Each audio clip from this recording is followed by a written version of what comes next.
Bien, ya estamos acá en este segundo bloque de Punto de Vista, dialogando, retomando el diálogo con el secretario ejecutivo del Consejo Nacional de Derechos Humanos, el doctor José Burneo, que ha estado en esta semana trabajando en ICA arduamente el Plan Nacional. Doctor, centrémonos al Plan Nacional de Derechos Humanos.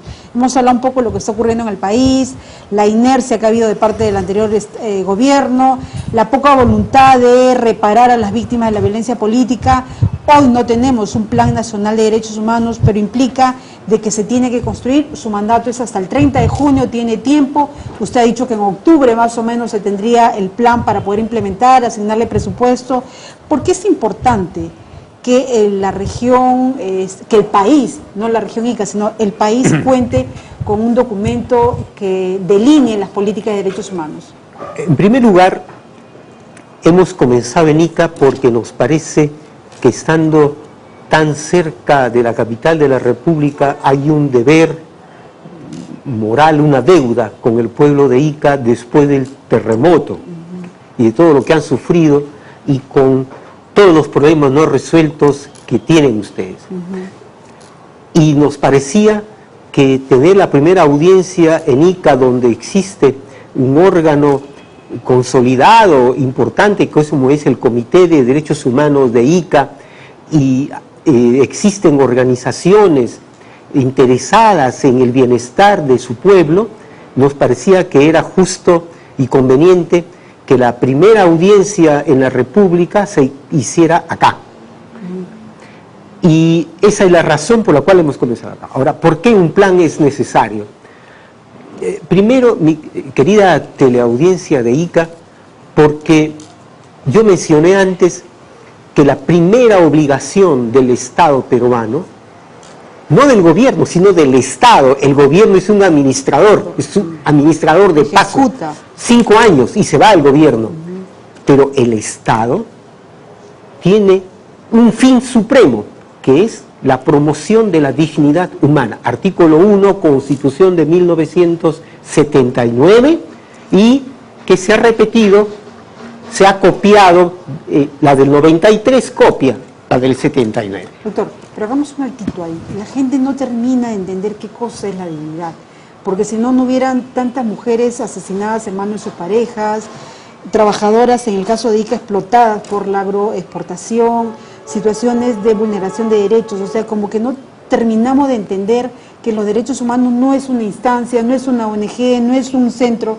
sino son los que inherentes nosotros nacemos con ellos. O sea, ahí hay un trabajo grande por hacer. Así es. Yo creo que hay una gran tarea que hacer desde el Estado central, pero también desde los gobiernos regionales, de lo que es el Estado a nivel regional. Es decir, la dignidad humana significa que todo ser humano, rico, pobre, el color, su biotipo no interesa, su condición social no interesa. Todo ser humano tiene dignidad y debe ser respetada esa persona, y debe el Estado asegurarle la satisfacción de los derechos fundamentales, como es su vida, su salud, su seguridad, su educación, vivienda digna, agua, un espacio adecuado, seguridad para la familia, trabajo. Eso es derechos humanos. En este plan nacional, volviendo al tema... Y eso dice la Constitución. Sí. Dice que el Estado existe para eso, no para que se enriquezca a alguien en el Estado. El Estado es un instrumento para lograr ese objetivo de que todo ser humano, aquí en Ica, en Puno, en Cusco, en Piura, en Cajamarca, sea respetado como individuo y como pueblo, como colectividad. Eso significa que ninguna organización, cualquiera sea su condición, obviamente que no vulnere los derechos humanos, pero que pueda representar a las personas con discapacidad, a los grupos por orientación sexual, puedan participar, porque en el Plan Nacional anterior se excluyó incluso en el enunciado y en la redacción el tema de los derechos de los grupos por diversidad sexual. A ver, dos cosas. Estoy de acuerdo con usted plenamente en que ningún grupo colectivo humano puede ser excluido, que todo ser humano tiene derechos y tiene dignidad. Eso estamos plenamente de acuerdo.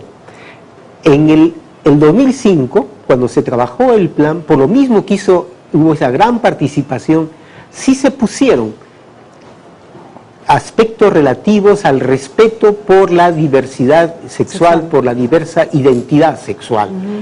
Pero hubo algún fraseo y formulación inconveniente que yo espero que en el nuevo plan se mejore. Por eso es que... Por el carácter inclusivo de este gobierno, así es. además, por eso ¿no? es que Está cuando promoviendo se da el mandato de decir, vamos por el plan 2012-2016, se dijo, tomemos como base el plan anterior y actualicémoslo, mejoremos lo que tengamos que mejorar, escuchemos lo que dice la gente, y por ejemplo, en este evento, el primer evento de ICA, y en todos los eventos las puertas están abiertas para que todos los colectivos, las entidades de la sociedad, gremiales, empresariales, sindicales, populares, todas del Estado mismo puedan participar y expresar. Y hay una pregunta que dice, diga usted cuáles son los principales problemas que encuentra en el Perú y en su región. Y nadie le va a bloquear la mano ni le va a agarrar la mano para que deje de escribir. Eso es importante porque nosotros estamos representando algunas imágenes de lo que ha sido el plan aquí esta semana en ICA.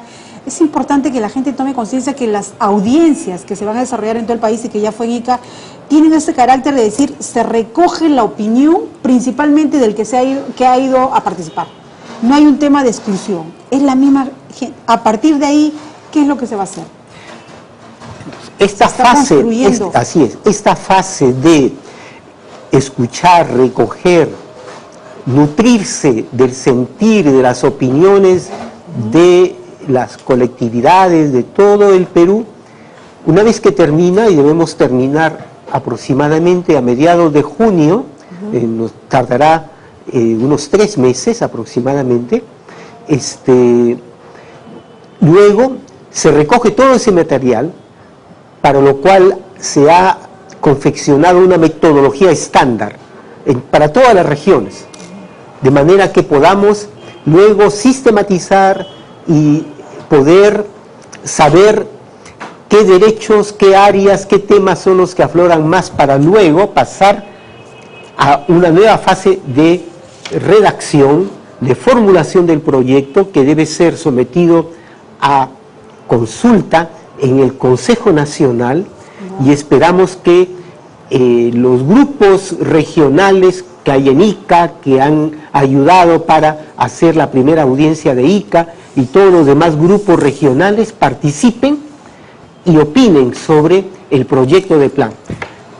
Terminado esta fase de elaboración, terminada esta fase, ya viene la fase de aprobación por el Consejo de Ministros. De haber un espacio de discusión en el gabinete ministerial y se aprobará en el gabinete el Plan Nacional de Derechos Humanos, el cual marcará el cuadro en el cual deberán inscribirse las conductas de los gobiernos regionales, locales, sectoriales en derechos. Eso implica que la construcción colectiva que se ha hecho esta semana y que van a pasar en las 19 audiencias a nivel regional, luego va a tener una priorización, una organización, una mejor comprensión, pero eso va a ser revisado por el propio Ejecutivo, el Ministerio. Sí, va a ser revisado por el Consejo con la participación de la sociedad civil.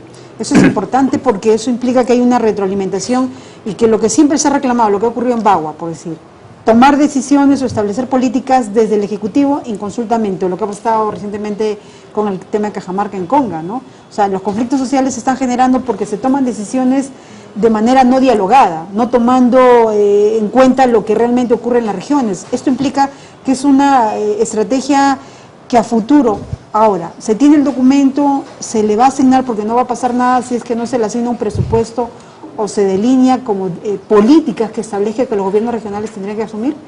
¿Qué va a ocurrir luego de esto?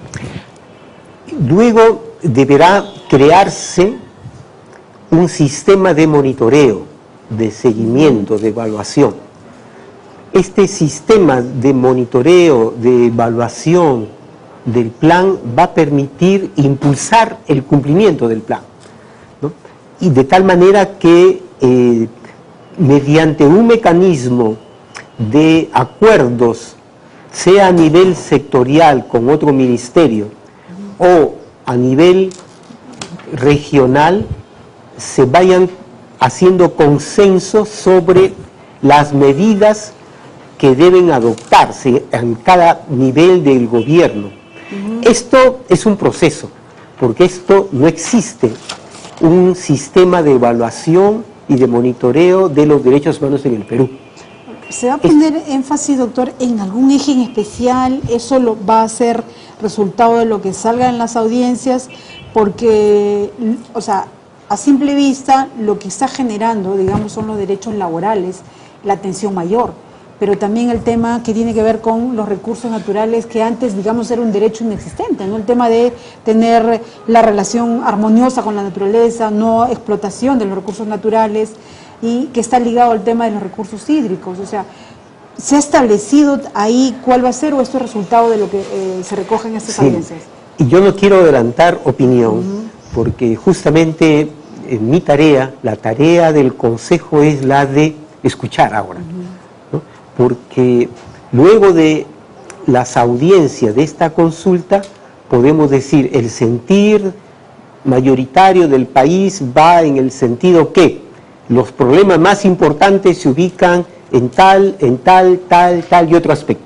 Podemos especular, emitir hipótesis. Por lo que ya se viene dando. Por lo que ya se viene dando, pero yo en mi parte preferiría no adelantar. Es decir, estemos atentos, hagamos el seguimiento, y por eso es importante que el gobierno regional, el grupo impulsor, CODEICA, hagan el seguimiento. Ahora, ahí hay un problema y una falencia de estos procesos. La sociedad civil participa, pero el Estado siempre es el ausente. O está un ratito y luego se sale, o sea, como que el tema eso tiene que salir ahora en ¿no? el plan. Lo que usted me dice debe salir ahora en el plan. Para que se haga una propuesta, por ejemplo, de cómo producir una articulación entre el Consejo Nacional y los gobiernos regionales, ¿no? Y los gobiernos locales. Ahí hay un cortocircuito, ¿entiendes? Y esto que lo constatamos en derechos humanos, podemos constatarlo, por ejemplo, en medio ambiente, ¿no? ¿Quién establece las prioridades en un ámbito geográfico determinado de si minería, si explotación de petróleo? ¿Cómo se concilia esto con la agricultura? ¿O en un nivel de agricultura determinado que produce carestía de agua para otros productos? Entonces, esperamos que eso aflore y luego establecer puentes de comunicación, porque, como le digo, como nuevo plan, el Estado era un campo donde cada institución... Claro, o sea, no hay un cumplimiento de lo que dice la Constitución. No había coherencia, no hay coherencia todavía. Hay una buena voluntad, si podemos decir, de cada ministerio, de cada gobierno. Tienen muy buena voluntad algunos gobiernos regionales, más que otros, etcétera, pero no hay una articulación, no hay un espacio. Claro. Ahí la pregunta, para un poco ir terminando, se nos agota el tiempo, es que se va a respetar lo que salga en las audiencias y no va a colisionar con los intereses del gran empresariado, porque el tema del conflicto social ahorita es básicamente por favorecer al empresario en tema de recursos o de mayor inversión o desarrollo, que es lo que la gente tiene en el común. Desarrollo es básicamente infraestructura.